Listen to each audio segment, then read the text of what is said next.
Pues nací en Asturias, en casa de mi abuela, que entonces las mujeres siempre iban a parir a casa de la abuela, y ahí nací. Pero he vivido toda la vida aquí. Y bueno, no renuncio a mis orígenes asturianos, porque en la familia todos son asturianos. Mis padres siempre conservaron el acento y bueno, me gustaba mucho de niño ir a casa de la abuela. Mi vida es como la de tantos gente de mi edad. Vivimos en el franquismo, en la dictadura nacional católica, la sufrimos, conservamos las cicatrices de una infancia y una adolescencia triste, sombría. Y mi vida con el arte arranca desde 12, 13, 14 años. Yo ya quería hacer arte, me gustaba, el arte era algo que estaba dentro de mí y no me ha abandonado nunca. Y mi vida la he dedicado entera a hacer arte o enseñar a hacer arte. Y digo que empezó a los 12 o 13 años porque siempre cuento la anécdota de que cuando se rompía un cristal en casa, pues me encantaba que sobrara masilla para poder modelar. Siempre, a esa edad siempre tenía una navaja, estaba siempre haciendo cosas con la navaja. Pero realmente mi historia con el arte es cuando descubro que el arte no es reproducir la realidad. Y eso lo descubro gracias a un libro, que es este, que le tengo un cariño extraordinario, porque en mi infancia solo había imágenes de santos, estampitas de santos. Entonces, una amiga de mi hermana emigra a Argentina y le manda como regalo este maravilloso libro del expresionismo alemán. Y para mí este libro fue una auténtica revelación, porque me di cuenta que el arte no era reproducir dibujos, el arte era color y sobre todo libertad. Y para un chaval de 14 años descubrir esto en una España absolutamente rancia, conservadora hasta extremos inauditos, pues me cambió la vida este libro. A veces se lo digo a mi hermana, que se lo robé y nunca se lo he pensado devolver, ni me lo pide, porque este libro para mí fue mágico. Y cuando me han hecho alguna entrevista siempre ha salido a relucir este libro con desnudos de Picasso, desnudos brutales para un niño que no sabíamos lo que era un desnudo femenino, que estábamos todos salidos completamente, reprimidos completamente. Este libro me mostró que el arte podía ser maravilloso, que era un refugio para ser tú mismo, para encontrarte a ti mismo, para ejercer la libertad que no teníamos. Yo empecé a pintar, mi madre me compraba pintura, que costaba mucho encontrar unos tubos de óleo, no era fácil. Y el primer cuadro que pinté yo estaba basado en este famoso libro de los pintores alemanes, en un pintor que se llamaba Wall, que hacía unos cristos espectaculares, y mi primera fue un Cristo, inspirado en Roll. Era tan malo que le llamaban en casa el pulpo, porque empecé a ponerle los paños para tapar la desnudez y como no manejaba bien el óleo, que es muy difícil de manejar, pues aquello parecía un pulpo. Ese fue mi primer cuadro. Es que fue un error empezar pintando al óleo, ¿no? Pero bueno, todavía lo recordamos a veces en Navidades cuando nos juntamos, hablamos del pulpo. Yo ya tenía claro que quería ser artista y a los 18 años el siguiente paso que cambió mi vida fue conseguir que mis padres me dejaran tener pasaporte, que entonces sacar el pasaporte en España no era fácil, había que pedir una serie de papeles, certificados, y conocí aquí un francés que era profesor de español, se llama Jean-Baptiste, y hice amistad con él, hablamos y cuando se marchaba me dice, ¿a qué no te vienes a París conmigo? Y tenía una mujer y una niña. Y me marché a París, precisamente en el 68, en julio del 68. No viví directamente el Mayo Rojo, pero sí mamé su ambiente. Y viví pues, manifestaciones, porque en aquella misma verano Rusia invadió Checoslovaquia, viví todo ese proceso. Y bueno, tuve varios trabajos, trabajé en un restaurante de Pinche, aprendí un poco de cocina y intenté estudiar allí arte, pero en Francia en aquel momento los españoles éramos vistos casi como una escoria por aquello de la dictadura. Curiosamente, sin tener ninguna culpa, sin embargo, estábamos muy mal vistos. Y anduve por allí pululando en estudios que pagabas un franco, entonces había ya el franco nuevo, franco viejo y franco nuevo. Por un franco te dejaban pintar desnudos, dibujar desnudos, te ayudaban, pero volví a España. Me vine para Santander, yo quería estudiar arte, andaba dudando, no sabía qué hacer, y aquí solo había dos opciones: o estudiabas magisterio o estudiabas perito mercantil, que eran las dos carreras que había, no había más. Por ejemplo, una hermana mía estudió peritos, los que éramos de humanidades, todos fuimos a magisterio. Y estuvo bien porque llegué a magisterio y allí conocí a los hermanos Gijón, a toda esta gente que estaba metida en la música, total que me enrolé en la música con ellos, con San Juan, con toda esta gente, ¿no?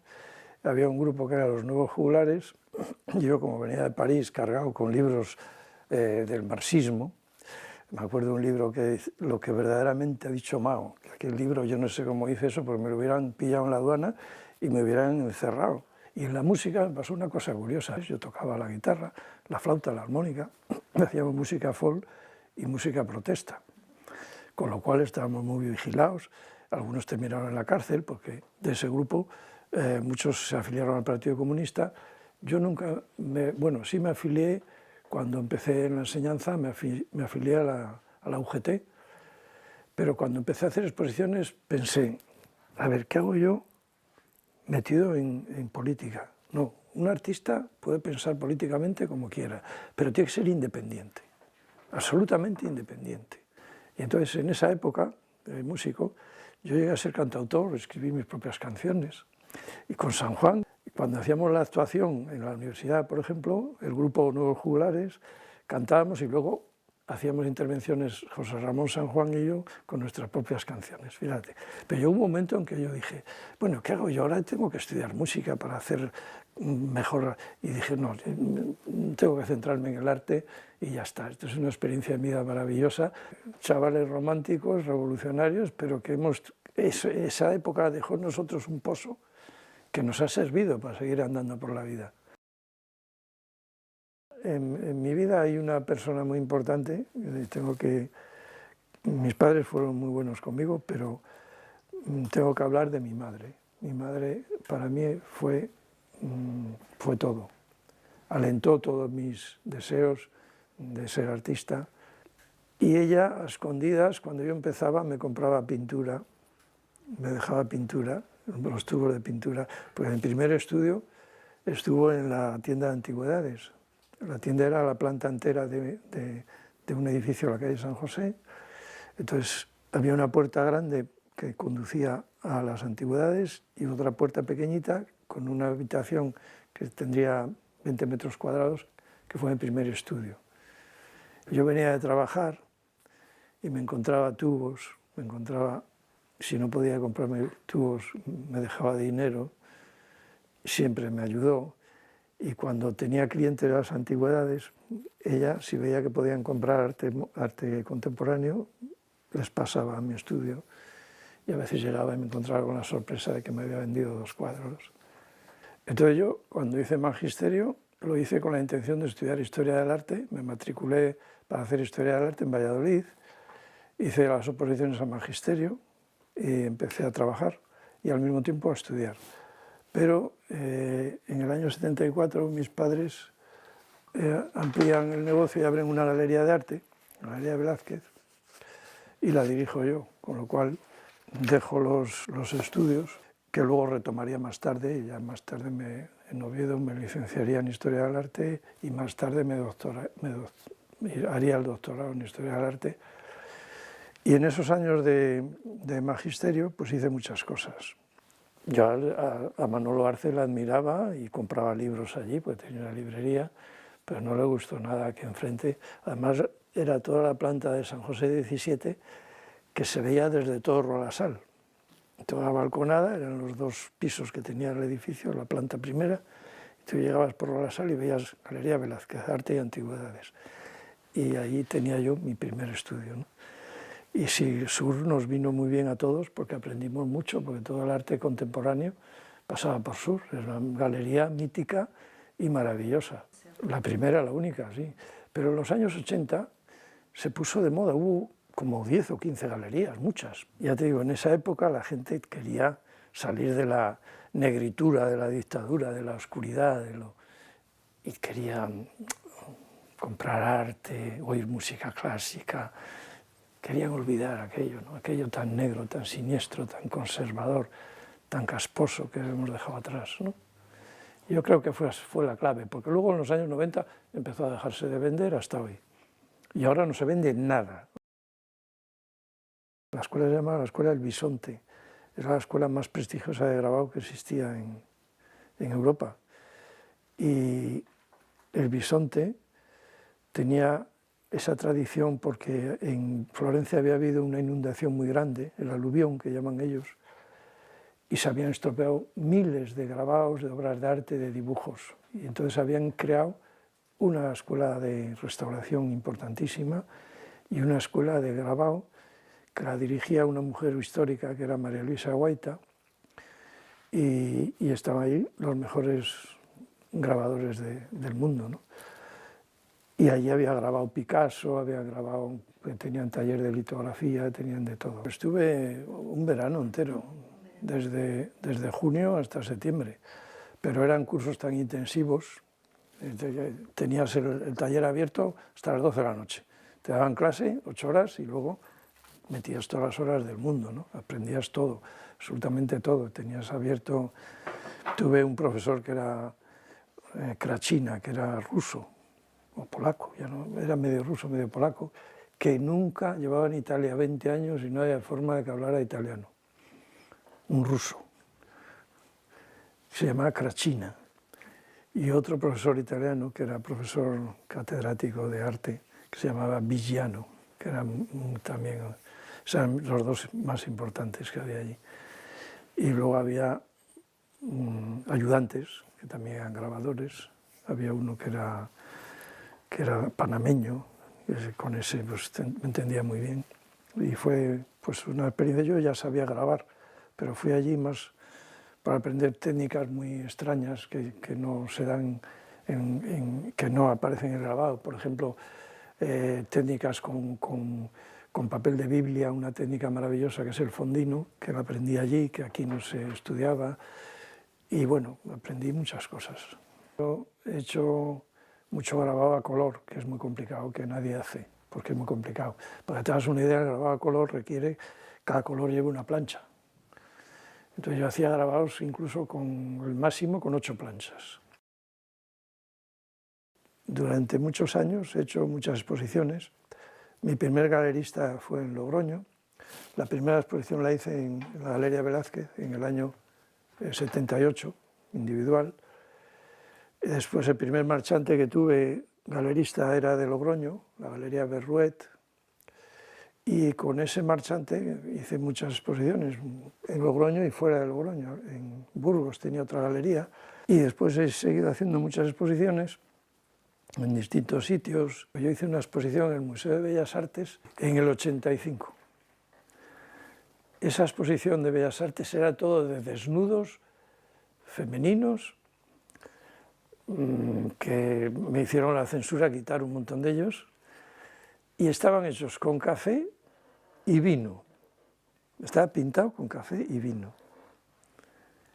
Me hicieron una vez una crítica en Arteguía, que era una revista importante de los años 90, que se titulaba El persistente humanismo de Eloy Velázquez. Es verdad, porque mis primeras exposiciones eran paisajes marinas. ¿Por qué hice esa exposición? Bueno, pues en aquella época había 2 tendencias. Te sumabas a lo que estaba de moda en el mundo o hacías una obra personal. Y yo estaba en aquella época enamorado del mar y hice una obra relacionada con el mar, donde analizaba la materia, el color, pero enseguida me caí ya en la figura humana y ya no la he abandonado. Toda mi vida estaba ahí metido. Y aquel titular se me ha quedado grabado, ¿no? Como artista, pues hay una cosa que me ha caracterizado, que desde el principio me han puesto esa etiqueta: Eloi va por libre. Entonces, y es verdad, siempre he sido independiente de movimientos, de tendencias, de grupos. Entonces, pues ahí como estoy solito, pues yo me lo guiso y yo me lo como, ¿no? Y lo que hago es auténtico, no, hago lo que quiero. Y eso yo creo que es importante en cualquier creador, ¿no? Ya sea músico, sea escritor, poeta o sea artista plástico, ¿no? Hago lo que puedo y lo que quiero en cada momento. Y mi obra está marcada siempre por una técnica, siempre el reciclaje, el collage, el aprovechar los objetos que dicen cosas, el usar, el dialogar con los materiales. Esa es la característica de mi obra. Toda mi obra se basa en una investigación permanente, absolutamente. Es decir, he hecho siempre lo que he querido, y ha habido una vez una crítica que me hicieron en Televisión Española, que sacaron una exposición mía en el telediario, y el comentarista decía que yo me inspiraba en los telediarios. Y es verdad, a partir de una época, toda mi obra se basa en aquellas cosas que me impactan, que me emocionan y me hacen centrarme en un motivo, ¿no? Se puede decir que he sido un artista social o político, si se quiere, pero es muy importante la función del arte, pero casi más importante es la forma que le das a ese contenido. Si la función y la forma no funcionan, el arte no es gran cosa. Yo no trabajo con un boceto previo, yo trabajo de manera abierta y en diálogo permanente con el material que estoy usando, de manera que el material me lleva. Yo vivo la pasión del material, de dejarle que me ilumine, que me lleve, y luego pongo un poquito de orden. En los años 85 mi vida está más complicada técnicamente, mi trabajo, y entonces decido llevar un diario de trabajo, que son unos cuadernos que yo llamo cuadernos de cama, y que ya no he dejado de tenerlos hasta ahora. Están allí en mi mesa de pensar, están los cuadernos de cama, y ahí apunto todo. Y cuando ya me meto en la escultura, pues ya necesito esos cuadernos más, porque ahí está metido cómo van unidas las piezas, el ensamblaje, cómo va todo, cómo funciona todo, ¿no? Aquí, por ejemplo, vemos lo que hablaba de la forma y función, ¿no? Este es una madera que me la encuentro en la playa, pero en principio algo me dice. A mí me enamoran los restos que encuentro. Mi almacén es Liencres. Entonces voy por ahí Liencres y me encuentro esta madera. ¿Por qué me enamora esta madera? Porque tiene una textura, y esa textura luego me guía, ¿no? Me lleva, y luego hago esa figura. Esta obra se titula Pecados capitales, la soberbia, y consigo el gesto, pero le consigo a base de pelearme con la madera, romperla, hacer que funcione, que me diga, ¿no? Entonces ese diálogo con los materiales es la base de mi trabajo. Y yo llegué a la escultura de una forma natural, como sucede con la historia de la escultura contemporánea.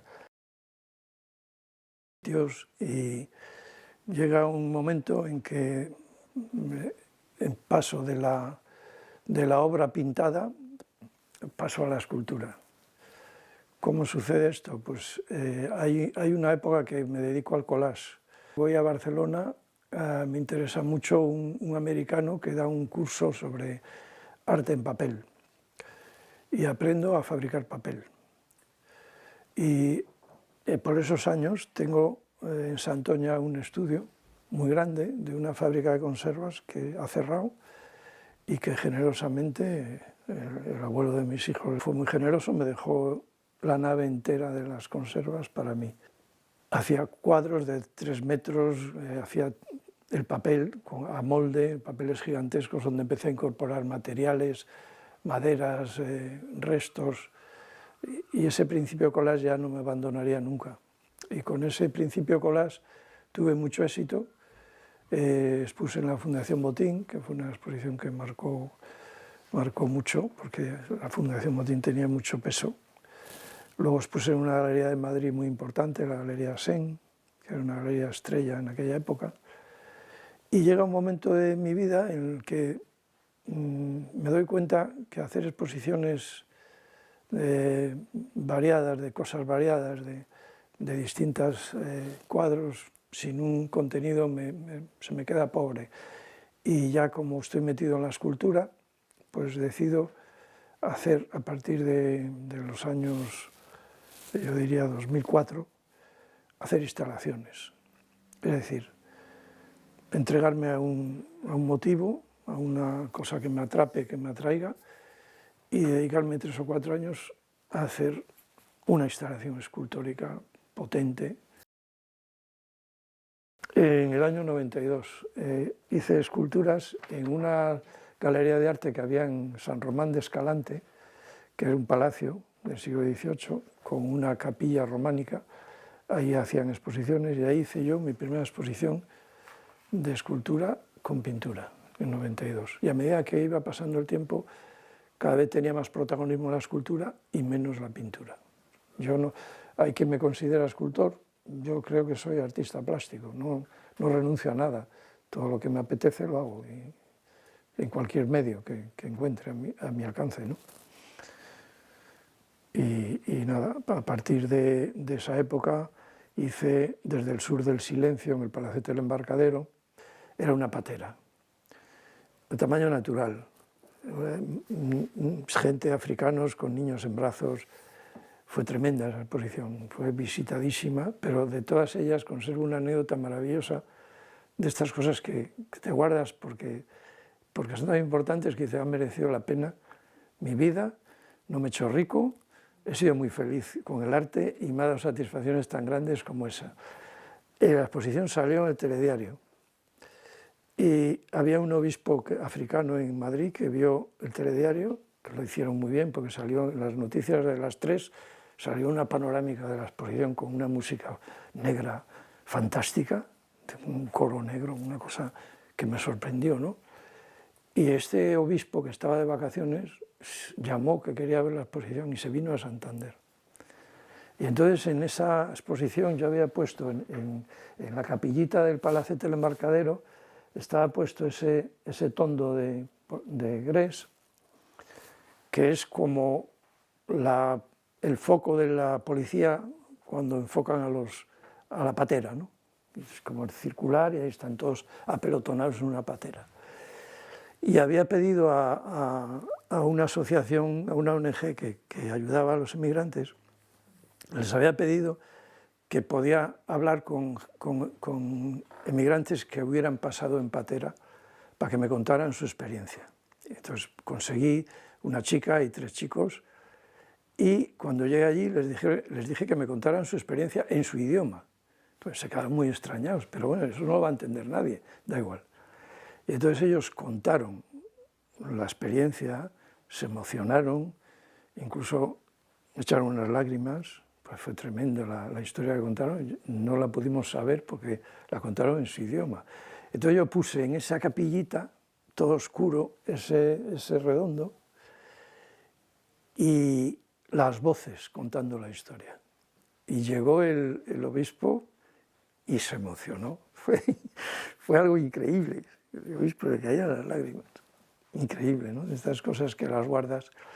Luego más tarde hice otra instalación, porque fue la época en la que veíamos a los emigrantes perseguidos en Hungría, veíamos encerrados en campos, hice la instalación No Crossing, que son los emigrantes ya encerrados. Puse alambre de espino antiguo en el palacete también, hice un montaje espectacular, incluso hice una performance al final, maravillosa, que salió muy bien.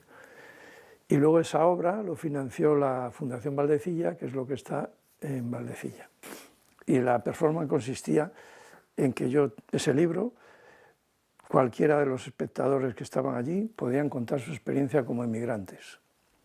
Y luego esa experiencia lo plasmaba en un cartel que iba luego clavado en una celosía de maderas que estaba en la exposición, que era espectacular. Y a eso me ayudó otro artista, Manu Fernández Saro.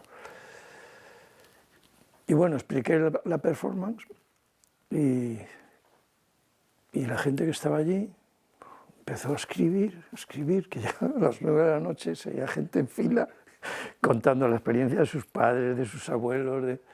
Fue tremenda. La gente hubo que al final alargar la hora de la exposición, pues seguía la gente contando mi abuelo huyó, tal, tal. Y bueno, pues estuvo fantástica la experiencia, lo cual me valió pues el reconocimiento de Amnistía Internacional, entre otras cosas, que agradecí mucho. Una exposición muy importante que he hecho, Las Flores de Ares, que es una exposición que ha tenido también mucho impacto y que llevaba la participación de gente como Tomás Marco, que me puso música a un vídeo que rodé un vídeo para ilustrar esa exposición en Belchite. Belchite es una ciudad que cuando acabó la guerra el franquismo la dejó ahí como muestra, ¿no? Y es una instalación que está dedicada a todas las ciudades destruidas en las guerras. La instalación se titulaba Las Flores de Ares y los únicos seres vivos que había era una mesa grande llena de palomas muertas que además estaban sobre una madera en la que está escrito la Declaración de los Derechos Humanos. Pero en las grandes instalaciones que hacía, como no se pueden vender, porque una instalación es una unidad completa, fíjate que eran como 50 figuras, pero no se podía vender ninguna, entonces lo tengo que ceder a una institución o venderlo en una institución.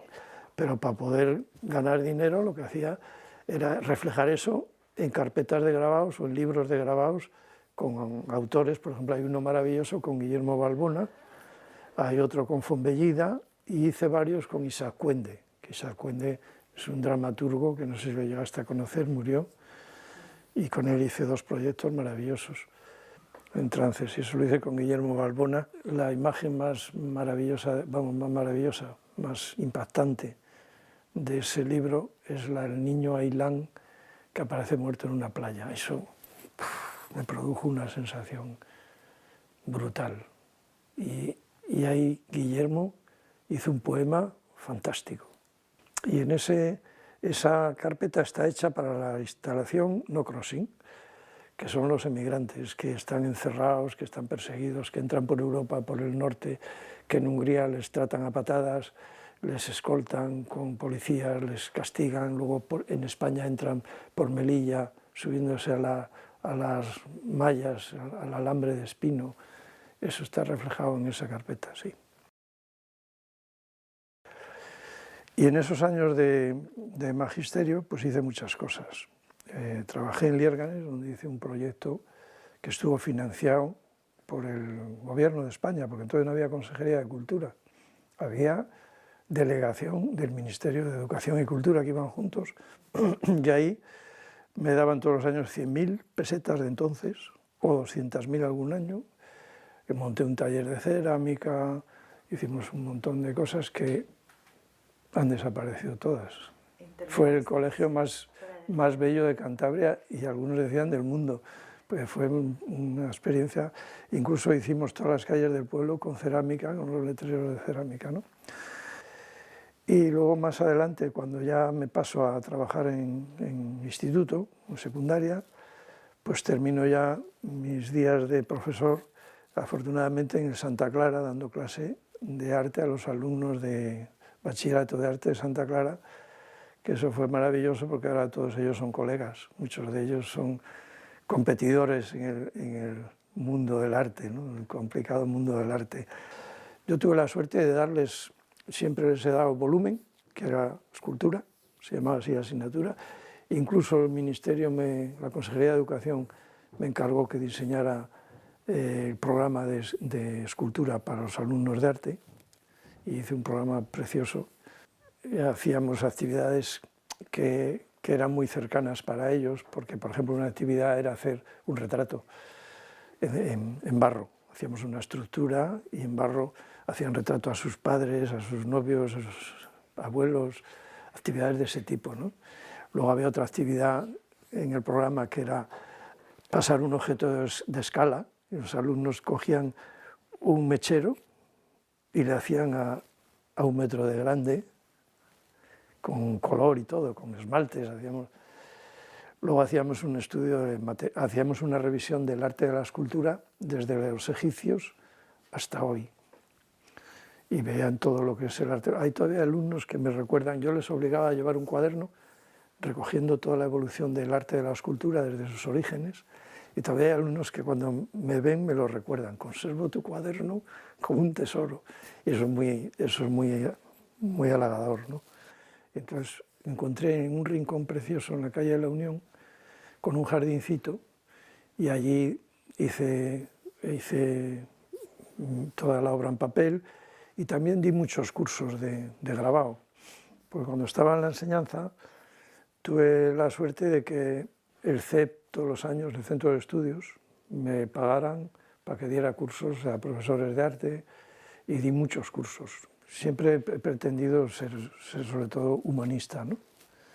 Pero la enseñanza te hace ser más humano, porque te encuentras con muchos problemas también, con muchos problemas de los chavales, adolescentes o niños. Todos tienen problemas familiares, problemas personales, y si en la enseñanza no eres muy humano, eres un fracaso. Si no tienes empatía con los problemas de los alumnos, pues a los 60 me podía prejubilar, y me prejubilé. Y la verdad es que era muy agradable dar clases a los de arte, pero bueno, decía Platón que el verdadero vivir del hombre es el ocio, el no tener horarios. Eso es una maravilla. Una vez hablando con gente, con Casado Soto, que fue el director del museo que me ayudó mucho en la tesis, decía: en Cantabria no hay una historia del grabado, no hay grabado, no hay nada. Hay el grabado del libro de Brown y no hay más. Y entonces yo había estudiado grabado en profundidad y veía que los grandes libros sobre la historia del grabado en España, hay apartados: la historia del grabado en Murcia, la historia del grabado en Asturias, la historia del grabado en Castilla, la historia del grabado en Cataluña, y no hay historia del grabado en Cantabria. ¿Por qué no la va a haber? Y me enfrasco en estudiar, en hacer una tesis sobre la historia del grabado en Cantabria. Y me dice todo el mundo: ¡bah! Es una quimera. Bueno, la quimera son casi 800 páginas. Entonces me dieron un año sabático, me fui a Madrid, estuve viviendo ese año entero en Madrid, dejé de trabajar, me exploré toda la Biblioteca Nacional, todas las bibliotecas de aquí, y fui haciendo un trabajo de recopilación y de estudio de todos los grabados relacionados con Cantabria desde el siglo XVI hasta la Guerra Civil Española. La aportación que yo hago tiene el interés de que lo hago también desde el punto de vista histórico y técnico, porque trato también desde el punto de vista técnico la evolución del grabado, la litografía en Cantabria, que fue Cantabria, Santander en la litografía tuvo una importancia enorme y no estaba registrado en ningún libro. Y recientemente, hace unos años, pues estuve enfermo, y en parte puede ser que fuera debido al grabado, porque andamos con ácidos, con cosas muy tóxicas, y me he retirado, retiré el tórculo de grabar y ya no hago grabados, y lo he hecho mucho en falta, la verdad, porque siempre he estado, todas mis exposiciones se han complementado siempre con carpetas de grabados. Pero bueno, a la gente que está en estas circunstancias me gusta contarle mi experiencia, porque no hay que tomarse el cáncer como el fin, ¿no? Yo, cuando me dijeron que tenía un cáncer muy malo porque de poca esperanza, muy grave. No voy a entrar en detalles, pero bueno, ¿para qué? Era muy grave. No me lo creía, pero estoy haciendo vida normal. Fíjate, después de esa operación he hecho la instalación de Wonderland, he hecho igual 100 obras y aquí estoy. Por eso cuando alguien está así me gusta decirle: oye, tómatelo, que ya no es lo que era. El cáncer antes, cáncer era sinónimo de muerte, pero no tiene por qué. Se puede superar, y si no se supera, pues aquí ya sabemos que estamos de paso. La vida y la muerte van juntas, no hay más, por triste que parezca, ¿no? Y yo ahora mismo me he olvidado completamente de lo que tuve. Envejecer es un proceso que uno lo lleva como quiere llevarlo, ¿no? Yo conozco a gente que ha sido vieja toda su vida, que nunca ha sido joven. Y tengo amigos que nunca han sido viejos y tienen 80 y muchos años. Yo me doy cuenta que ya me tratan como un señor. Desde unos años a esta parte, sobre todo la gente joven. Los artistas jóvenes noto como que, joder, este es Eloy, que me da cosa, ¿no? No me gusta. Y ya noto que voy a algún sitio y me tratan como un señorón. Pero sí que veo en la gente joven cierta reverencia, ¿no? Como diciendo, joder, este es viejo. Como yo miraba también a Esteban de la Foz y a todos estos, ¿no? Pues es ley de vida.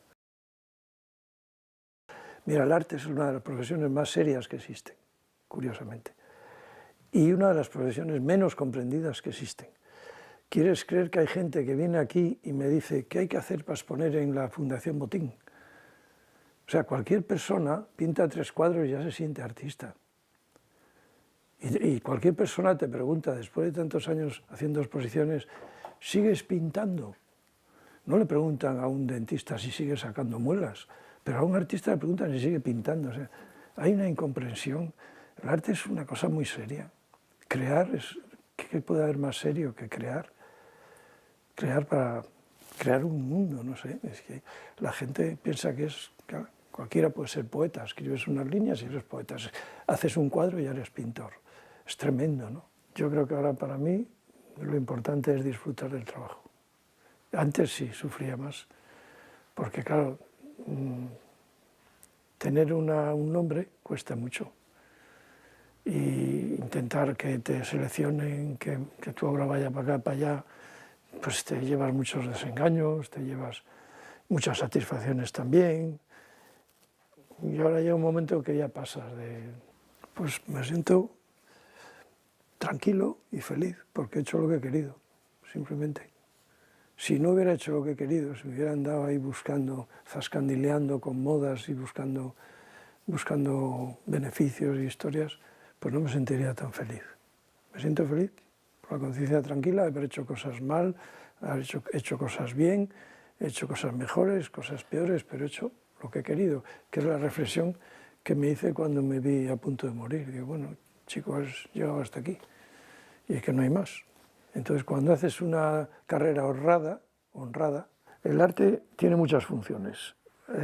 La clave es que sea auténtico. Por ejemplo, yo entiendo perfectamente a un gran amigo que tengo, pintor, que hace abstracción, la vive, y él se siente identificado con mi obra, que no es abstracta. ¿Por qué? Porque los dos lo basamos en ese fluir, en ese dejarse llevar, en ese dejarse apasionar por lo que quieres expresar.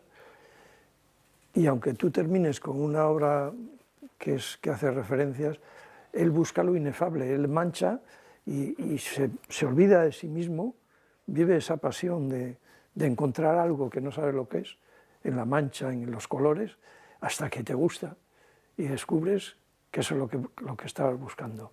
Y es lo mismo que me pasa a mí. Hay un momento que trabajo la madera y los materiales, las grietas, las fisuras me van llevando y me van buscando una expresión, y hay un momento mágico que dices, esto es lo que quería. Y ese momento mágico es el que te engancha para siempre en el arte. Eso es lo que engancha. Y el que es un artista falso no vive eso y puede dejar de pintar y puede dedicarse a otra cosa y volver y ir, pero el que está enganchado a eso no deja nunca de ser artista. Yo siempre digo, me meten en la cárcel y pintarían las paredes o dibujarían las paredes, porque es así.